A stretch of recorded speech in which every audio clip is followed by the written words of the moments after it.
Have you ever walked into a room where every eye judged you before you even spoke? Where your skin color felt like a barrier you could never cross? This is the story of Maya Jefferson, a 12-year-old black girl who walked into the Manhattan Grand Hotel, armed with nothing but her dignity and a God-given talent that would silence every racist critic in the room. What happens when prejudice meets undeniable genius?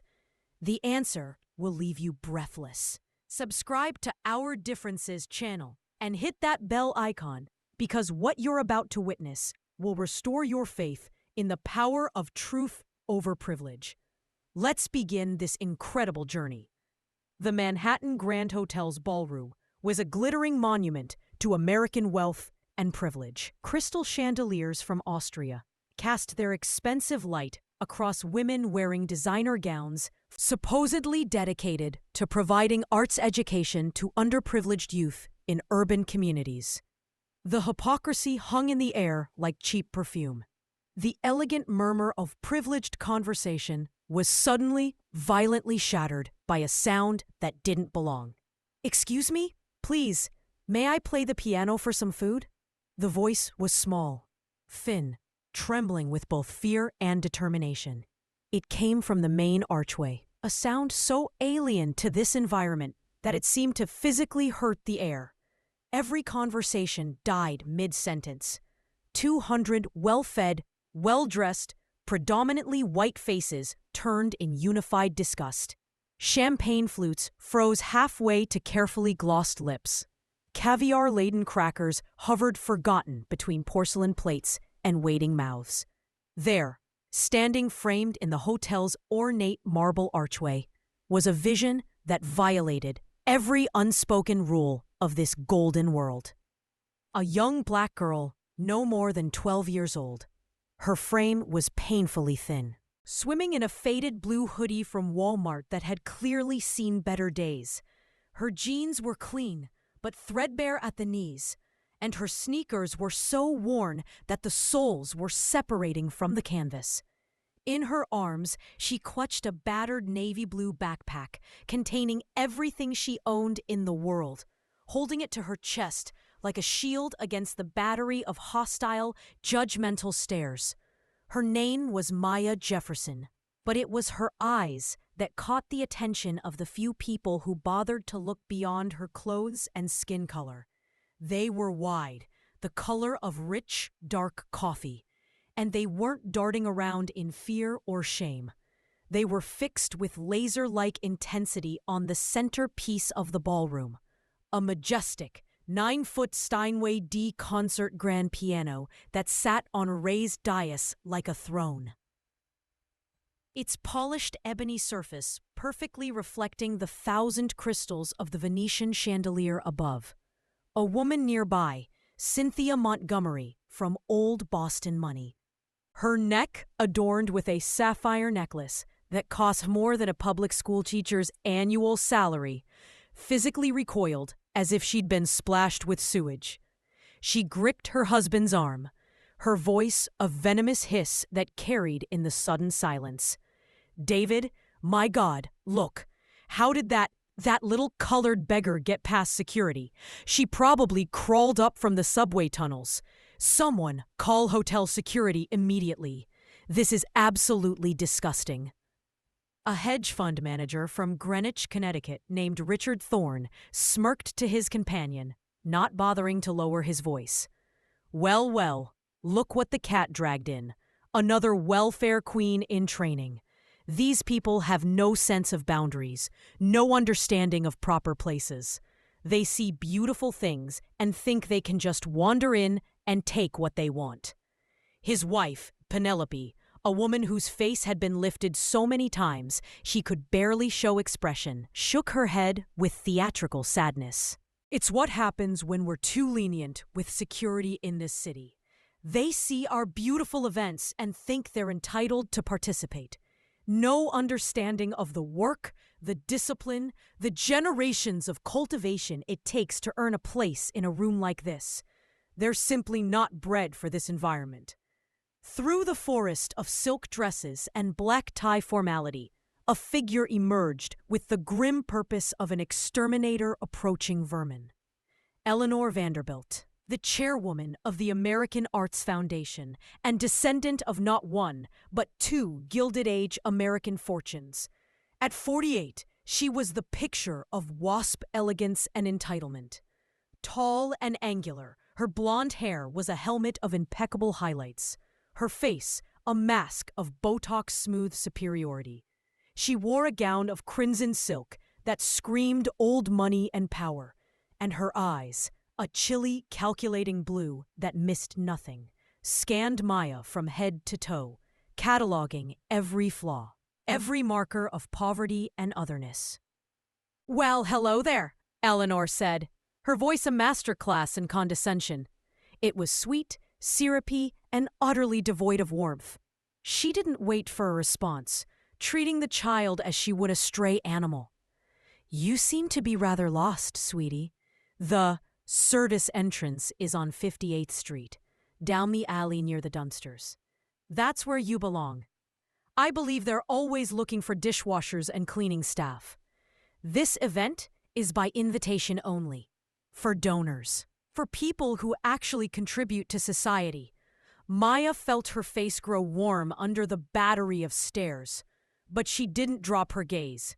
She swallowed, her throat dry from nerves and the hunger that had been her constant companion for weeks. "I'm not lost, ma'am," she said, her voice gaining a surprising firmness that echoed in the suddenly silent hall. "And I'm not here to wash dishes or clean floors. I'm here to play that piano." She gestured with her chin toward the magnificent Steinway, her eyes never leaving the instrument. "Just one song, that's all I ask, in exchange for a plate of food from your kitchen."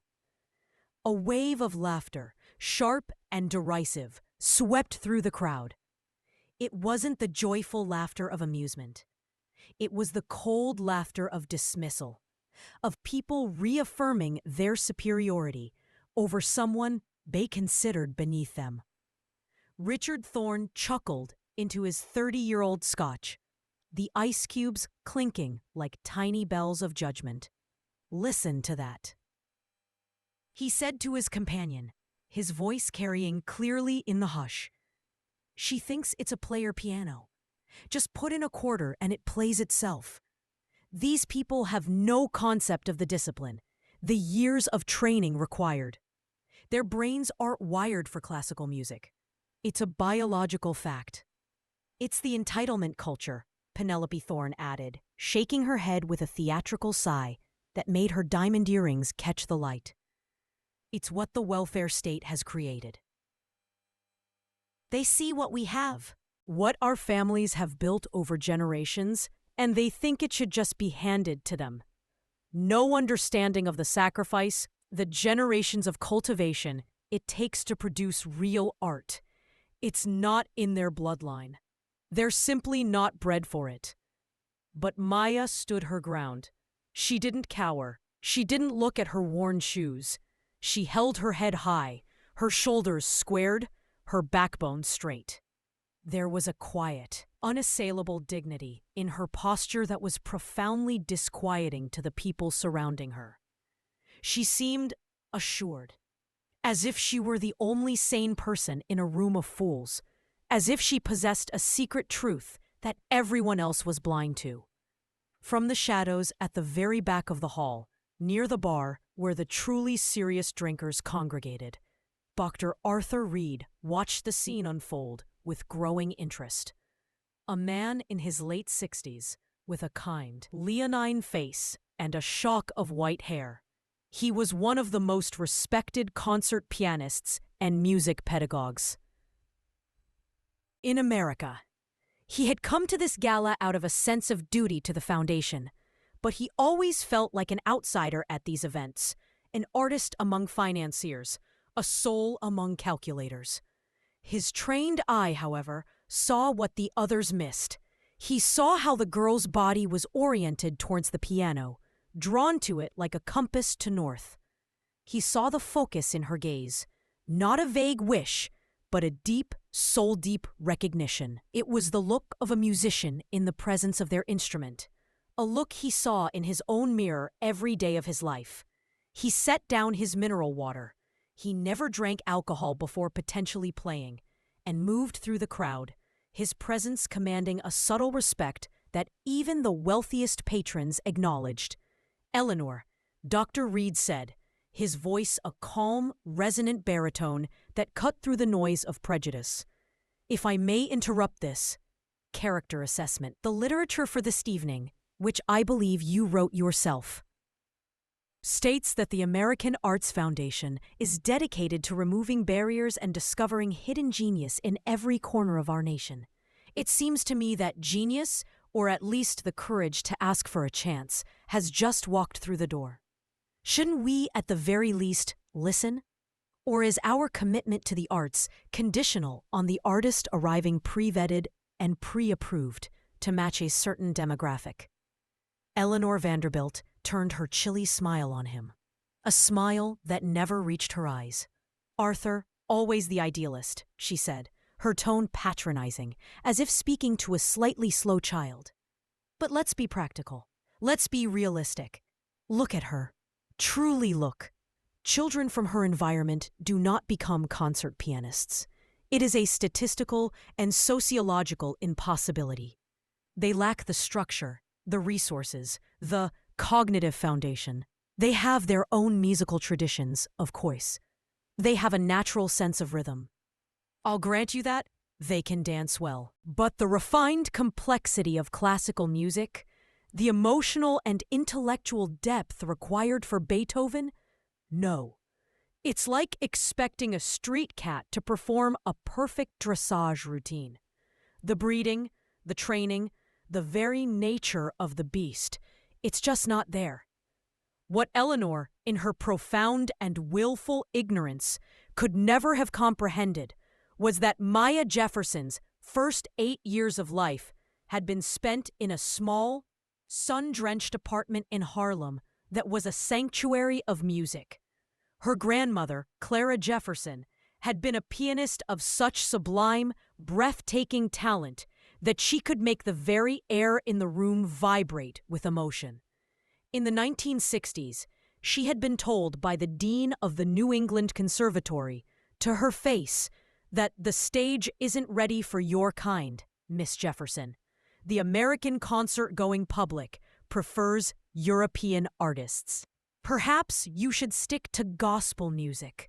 So Clara had turned her modest Harlem apartment into a conservatory of her own, teaching any child with a spark of interest, but pouring her entire being, all her lost dreams and vast knowledge into her granddaughter.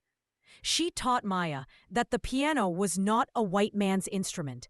It was a universe of sound, and it belonged to anyone who loved it enough to learn its language. When a sudden, brutal case of pneumonia stole Clara away 4 years ago, Maya's world shattered into a million pieces. The American foster care system was a cold, impersonal machine that didn't care about musical prodigies, only about beds and budgets. For 4 years, she was a ghost, moving between overcrowded homes and temporary shelters across New York City. But the music her grandmother had planted in her soul never died. It became her secret companion, her only comfort. As the wealthy guests stared, their eyes like tiny judgmental daggers, Maya's fingers twitched almost imperceptibly at her sides, tracing the patterns of a Chopin etude against the rough fabric of her sweatshirt. A silent prayer, a nervous tick, a connection to the only home she'd ever known. Let's just pause here for a moment. Look at this child, 12 years old, alone in a room full of people who despise her for her skin color, being judged not for her character, not for her potential, but for the color of her skin and the clothes on her back. How many times have you seen this happen in America? How many Mayas have you encountered in your life? How many dreams have been crushed under the weight of racism before they ever had a chance to take flight? I want you to think about that. I want you to share your story in the comments below. Let's create a record of these moments. Let's build a community that stands together and says no more. Now, let's return to the ballroom, where Eleanor Vanderbilt is about to make a decision that will define her legacy and expose the ugly truth she tries so hard to conceal behind facade of charity. Eleanor's eyes lit up with a cruel, calculating fire. She saw an opportunity, not for charity, but for a public reaffirmation of the natural order as she saw it. This would be a lesson for everyone in the room, a reminder of their place and hers. "All right, dear," she announced, her voice projecting to the far corners of the ballroom, ensuring she had everyone's attention. "Since you are so insistent, and since Dr. Reed here is so convinced of our moral failing, let's make this interesting. A little demonstration. A wager."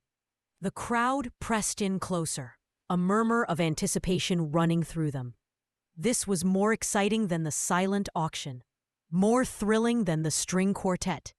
This was real-life drama. "First condition," Eleanor said, raising a perfectly manicured index finger, her diamond ring catching the light and throwing rainbow specks across nearby faces. "You will play one piece, and one piece only, and we, the patrons of the arts in this room, will choose that piece." She raised a second finger, her movements theatrical and deliberate. "Second condition, if you can manage to play it to let's say a minimally acceptable standard, I will personally write you a check for $1,000. A collective gasp went through the crowd. $1,000 was a powerful lure, a life-changing amount for a homeless child. Eleanor paused, letting the number hang in the air, letting the greed and schadenfreude build, before delivering the hammer blow. "But," she said, her voice dropping to a dramatic, venomous whisper that somehow carried to the very back of the room, "when you fail, as every single one of us in this room knows you will leave this hotel immediately. You will never return. And you will never, ever bother hard-working, tax-paying, respectable white people like us again. Are my terms perfectly clear?" The blatant racism of the final clause hung in the air like poison gas, shocking even some of her supporters. An elderly man, a retired music professor from Juilliard named Dr. Benjamin Carter, shook his head in disgust, but his wife gripped his arm, her eyes wide with warning. The mood in the room was a toxic cocktail of schadenfreude and ugly curiosity. Maya didn't flinch. She didn't look at the crowd, didn't glance at the exits. Her gaze remained locked on the piano, her sanctuary, her purpose. In her mind, her grandmother's voice was as clear and real as it had been 4 years ago. A warm hand on her shoulder, a steady presence in her soul. "Maya, my love, when they show you their smallness, you show them God's greatness. When they try to shame you for the beautiful brown skin God gave you, you don't need to argue. You don't need to fight. You just sit down at that piano, baby. You let the music speak for our people. For every one of us they ever tried to silence. This music, it's the voice of truth, and truth doesn't have a color." Maya took a deep, shuddering breath, filling her lungs with the perfumed, hostile air. She looked Eleanor Vanderbilt directly in her cold blue eyes, and in that moment, she was no longer a hungry child, but a vessel for something much larger than herself. "I accept," Maya said, her voice not loud, but clear as a bell, ringing with a finality that silenced the last of the murmurs. Dr. Reed felt a jolt, like a static shock, run through him. This was not the desperate plea of a hungry child. This was the calm acceptance of a challenge by someone who knew their own power. He felt a wild, improbable hope begin to bloom in his chest. Splendid! Eleanor clapped her hands together once, a sharp, dismissive sound. Now, for the music. Her gaze swept over her guests like a hawk selecting its prey. It landed on a man named Bradley Whitlock, a trust fund dilettante from Los Angeles who played cocktail hour jazz at members-only clubs and considered himself a serious musician. "Bradley, darling, you're the most musical person here. What should our young aspirant attempt?" Bradley puffed out his chest, thrilled to be the center of attention, to be anointed as the arbiter of musical taste. "Oh, it has to be something iconic," he said, a nasty smile playing on his lips. "Something that separates the amateurs from the artists, the wheat from the chaff. I say Beethoven's Für Elise. It's the great equalizer." Every middle-class white kid in America massacres it at their 6th grade recital. If she's had a single lesson, she'll know it by rote. If she's a complete fraud, she won't get past the first 3 notes. It's the perfect litmus test for, well, for whatever this is. A wave of approving chuckles and nods passed through the crowd. It was the perfect condescending choice. A piece that seemed deceptively simple to the untrained ear, but was a minefield of subtle dynamics, nuanced phrasing, and delicate touch. A piece that could reveal an amateur in seconds. "An inspired choice, Bradley," Eleanor declared, her voice dripping with false benevolence. "A simple, charming little piece. No excuses about it being too difficult or too European. The stage is yours, dear." She gestured toward the piano, as if granting a monumental favor, her smile a razor blade dipped in honey. Maya gave a single, slight nod, her expression unreadable. Then, she turned and began to walk toward the Steinway, and as she walked, a subtle but profound transformation took place. The hesitant, slouching posture of a child trying to make herself small vanished. Her spine straightened, her shoulders went back. Her stride became purposeful, confident. She was no longer a beggar approaching a throne. She was a queen approaching her seat of power. When she reached the polished wooden bench, she didn't just slide onto it. She paused. She placed her worn backpack carefully on the floor beside her, treating it with a respect that suggested it contained her entire world. Then, with 2 small, precise adjustments, she turned the knobs on the side of the bench, raising it to the perfect height for her frame. The movement was economical, practiced, unmistakably professional. She settled onto the bench, her back ramrod straight, her feet flat on the floor, positioned perfectly for the pedals. She took a moment to still herself, closing her eyes, drawing in one more centering breath. Then she raised her hands. Her wrists were relaxed, floating at the correct height.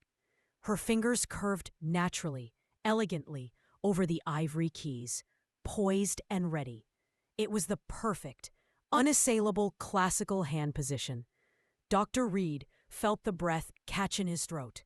A shiver, the kind he only felt when in the presence of true, raw talent. Period. Ran down his spine. "My God," he whispered, the words meant only for himself. "That's the positioning. That's exactly how Clara Jefferson sat at the keyboard." "Well, you look at that," Eleanor sneered quietly to the women standing nearest her. The little performance artist. She studied the movements. She knows how it's supposed to look. It's pathetic, really. This mimicry. It's what they do. They see us, they copy us, but they never understand the substance behind the form. They're like parrots, repeating words they don't comprehend. But Dr. Reed saw with the eyes of a master who had spent 60 years living and breathing music. He saw that these were not copied gestures.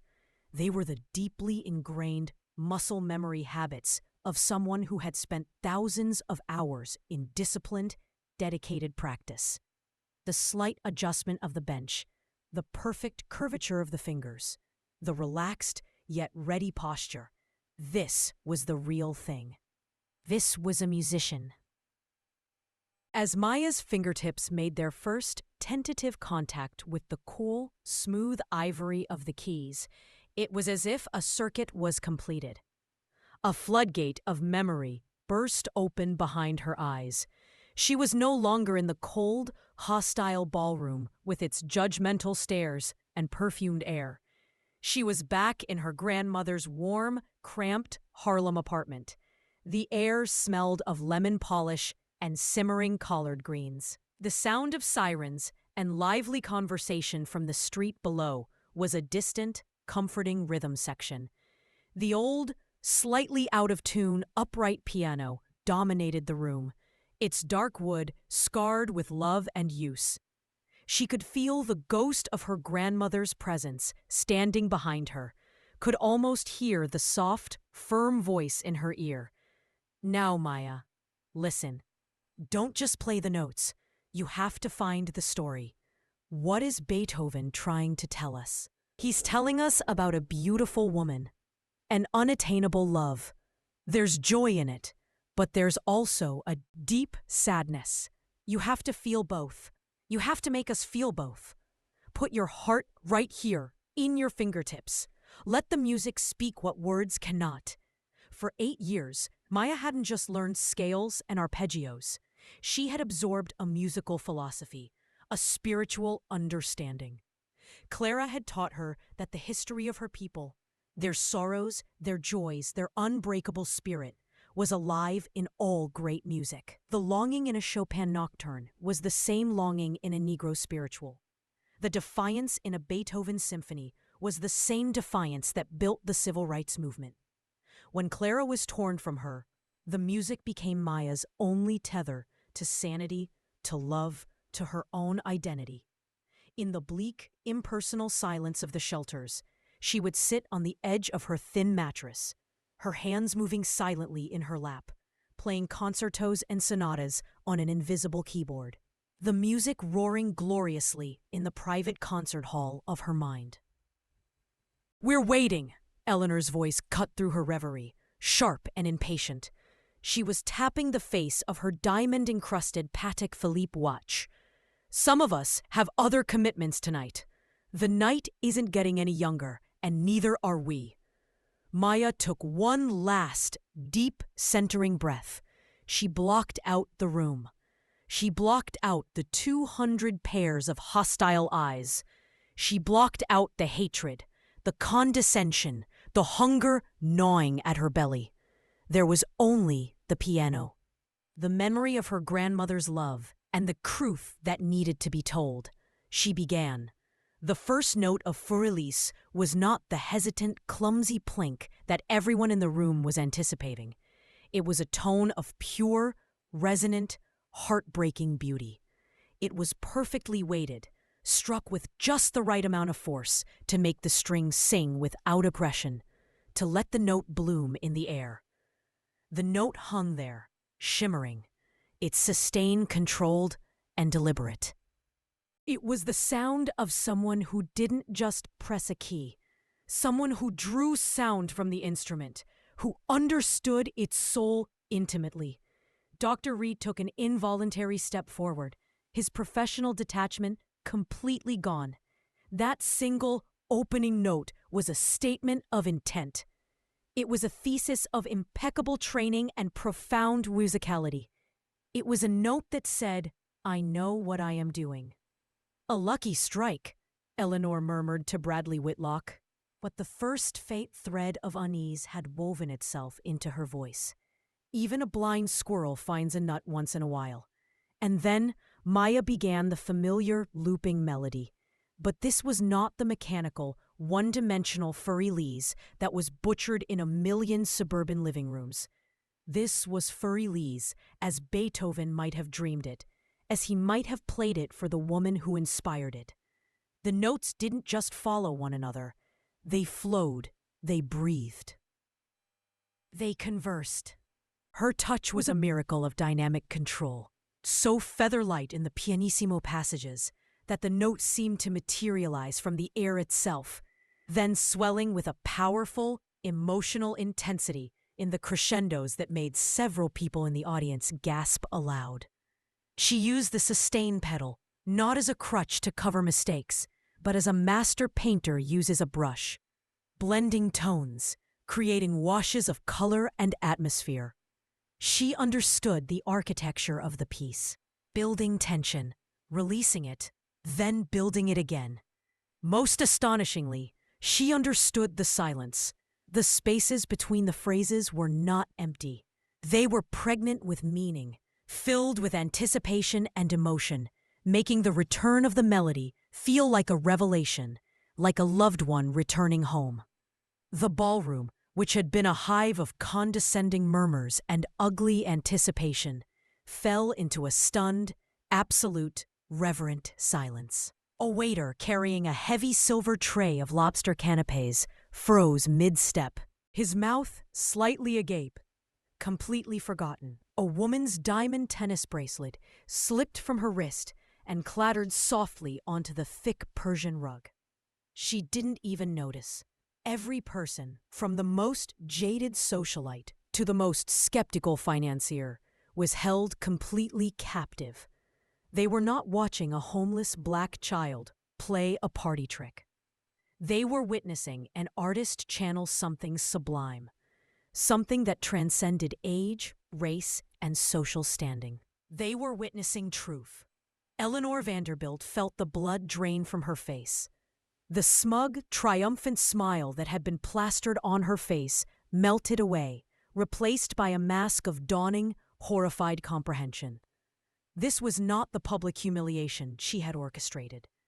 This was a public execution, and she was on the wrong side of the guillotine.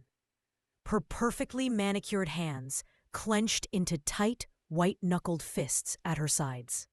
As Maya flew into the more technically demanding middle section, the cascading arpeggios that often tripped up amateur players and made them sound like they were falling down a musical staircase, her fingers became a blur of flawless, precise motion.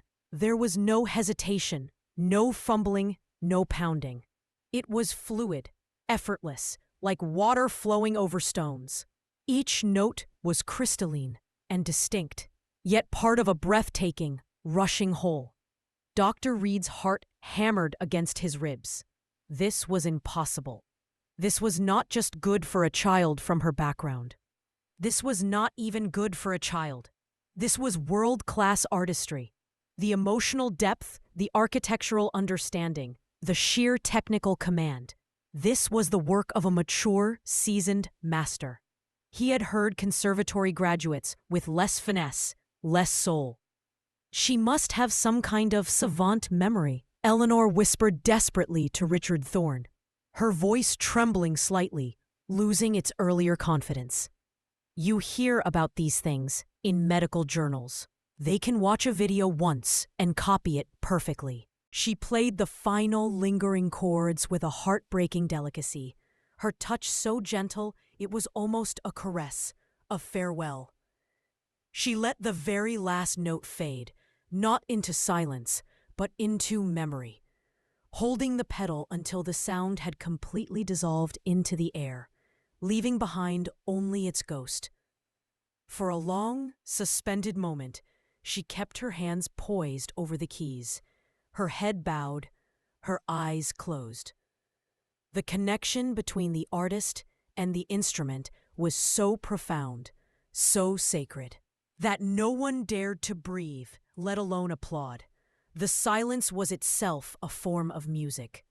Then, slowly, as if returning from a great and distant journey, she opened her eyes. She lowered her hands to her lap. And then, she turned on the bench to face her audience. The transformation was now complete. The hungry, homeless, frightened black child was gone. In her place sat a young woman, serene and radiant with the quiet, unassailable power of someone who has been validated not by the approval of others, but by the truth of her own soul. Dr. Arthur Reed was the first to move. He did not simply clap. He brought his hands together in a single, sharp, definitive crack that shattered the sacred silence like a gunshot. It was a sound of vindication, of awe, of pure, unadulterated joy. Then another person joined, the elderly music professor, Dr. Carter, his eyes streaming with unashamed tears. Then another and another, until the entire ballroom erupted in a thunderous, roaring, genuinely emotional standing ovation. It was not polite, perfunctory applause. It was a cathartic release, a collective gasping acknowledgement that they had witnessed something rare and miraculous. People were not just clapping, they were cheering, weeping, embracing strangers. The sound was deafening, a physical force that seemed to shake the very crystals in the chandeliers. Eleanor Vanderbilt stood utterly frozen amidst the roaring celebration, a statue of shock and shame. Her face was a ghastly pale mask. She looked around at the cheering, weeping faces and saw her social ruin, her credibility, her entire carefully constructed world collapsing in real time around her. The applause wasn't just for Maya. It was a repudiation of everything Eleanor represented. Maya sat perfectly calmly on the bench, her hands folded in her lap. She did not smile. She did not bow. She simply allowed the tidal wave of sound to wash over her, absorbing it, not as a tribute to herself, but as a tribute to her grandmother, to the music, to the truth that had finally triumphantly been heard. When the applause began to subside, Dr. Reed approached the piano, his own vision blurred with tears he didn't bother to wipe away. He stood before her, not as a patronizing elder, but as a humble supplicant before a master. "Young lady," he began, his voice thick with an emotion he couldn't name, a mixture of awe, shame, and overwhelming joy.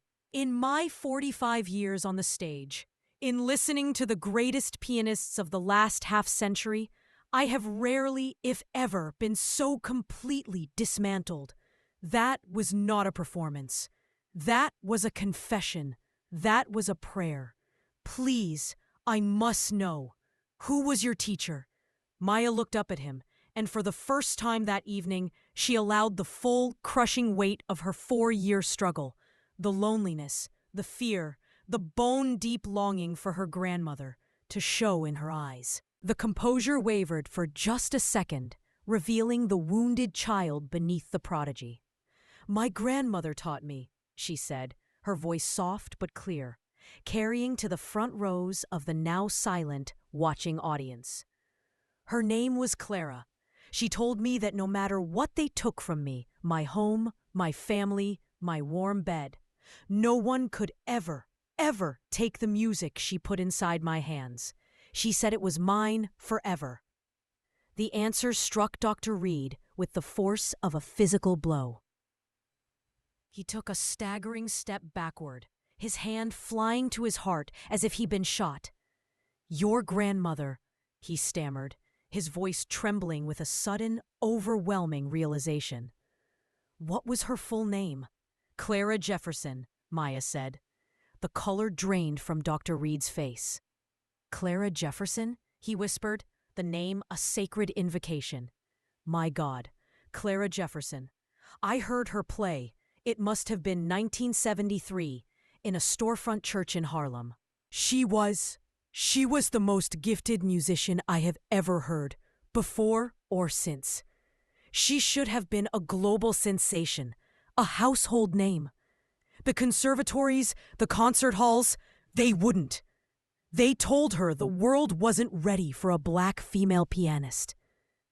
His voice failed him completely, choked by the old familiar pain of a great injustice, witnessed but never rectified. He covered his face with his hands for a moment, overcome by the memory and the staggering coincidence. Eleanor, sensing the narrative spiraling completely out of her control, pushed her way forward, her face a twisted mask of fury and panic. "Arthur, what is this maudlin theatrics?" she demanded, her voice shrill, losing all its cultured polish. "Who is this woman you're talking about? What does any of this have to do with this little con artist standing here?" Dr. Reed turned on her, and the look on his face was one of pure, undiluted disgust, the kind usually reserved for something one finds on the bottom of a shoe. This woman, Eleanor, was Clara Jefferson, a genius that your father's generation and people exactly like you systematically locked out of the classical music world because she was black. She couldn't get a booking at Carnegie Hall, so she turned her apartment into a temple of music and taught children for free. Black children, white children, it didn't matter to her. She trained more working, successful, passionate musicians of all colors than your entire foundation has ever even met. She was a saint, and you just spat on her grave. You mocked her legacy. A murmur of recognition and shame rippled through the older, more musically literate members of the crowd. The name Clara Jefferson was a legend, a whispered story of what might have been, a painful reminder of the talent that Prejudice had wasted. "But that's ancient history," Eleanor sputtered, her racism now naked and flailing. Her carefully constructed facade of civility completely shattered. "It doesn't change the facts here tonight. This girl is still a homeless beggar who crashed my event. She's a common criminal. She's probably planted something, stolen something. I want her bag searched. I want her thrown out." It was then that Maya Jefferson rose to her feet. The movement was slow, deliberate, and filled with an impossible, majestic gravity. The last vestige of the supplicant vanished. She seemed to grow taller, her presence expanding to fill the entire dais, to dominate the room. The crowd fell into a dead, breathless silence once more, the air thick with anticipation. "You are right about one thing, Mrs. Vanderbilt," Maya said, her voice no longer that of a child, but ringing with a new, formidable, almost judicial authority. "I shouldn't be here tonight." He paused, letting the silence build to an almost unbearable pressure, ensuring that every syllable of what came next would be branded into the memory of every person present. "I should be at Lincoln Center, at Avery Fisher Hall, where I am the featured soloist with the New York Philharmonic, next Thursday evening. My name is Maya Jefferson. I am the youngest pianist in history to win the gold medal at the Van Cliburn International Junior Competition. I have been a full scholarship student at the Juilliard School's pre-college division for the past 2 years. And the reason I know the particular chill of a city shelter is that after my grandmother died, the state of New York failed me for 4 years. I was only recently placed with my wonderful permanent guardians 6 months ago." The silence in the hall was so profound, so absolute, that you could hear the faint hum of the building's electrical systems, the rustle of fabric as someone shifted their weight. Dr. Reed watched, the final, glorious, devastating pieces of the puzzle clicking perfectly into place. "The documentary," he breathed. Dr. Reed watched, the final, glorious, devastating pieces of the puzzle clicking perfectly into place. "The documentary," he breathed, a slow, awestruck smile spreading across his face. "You're the central subject of The Key of Justice, the new PBS series about systemic barriers and hidden talent in the arts. I read about it in the Times." Maya nodded, a small, knowing, and utterly composed smile finally touching her lips. "Yes, Dr. Reed. I am working with the filmmakers to document the stark reality behind the rhetoric of outreach and access. My producer suggested I visit a few high-profile galas like this one to see if the people who write the large checks to help poor Black children actually recognize transcendent talent when it stands right in front of them, disguised as the very poverty they so casually pity from a distance. The revelation detonated in the room with the force of a bomb. It was as if the floor had dropped out from under the entire event. You're filming this? Eleanor whispered, her face draining of every last drop of color, her body beginning to tremble uncontrollably. She looked like a ghost, a specter of her former self. You can't, that's hidden cameras, Maya confirmed, her voice calm and forensic, like a scientist stating an irrefutable fact. 4 of them, strategically positioned around the ballroom. One in the chandelier above us, capturing every condescending smile. Another in the floral arrangement near the entrance, documenting how your security tried to block me. The third in the sound system, recording every racist comment in crystal clear audio. And the fourth. Maya paused, her eyes locking with Eleanor's. In the frame of that mirror behind you, capturing your expression right now, the moment you realized your prejudice has been documented for the world to see. Eleanor's hands flew to her mouth. This is about my grandmother, who died without ever seeing a concert hall stage. This is about making sure the next little girl who looks like me doesn't have to beg for the chance to share her gift. She reached into her backpack and pulled out a small, sophisticated recording device, holding it up for the stunned audience to see. The documentary Unheard Melodies premieres next month on PBS. I suggest you all watch it. You might learn something about who really belongs in these hallowed halls of art. As Maya turned to leave, the crowd parted like the Red Sea, every eye filled with a new emotion, not pity, not condescension, but respect. And for the first time that evening, Maya Jefferson smiled, not just for herself, but for every dreamer who'd ever been told their skin color made them less. Thank you for watching till the end. If this story touched your heart, please like the video, share it with others, and make sure to subscribe to the channel. See you in the next vid.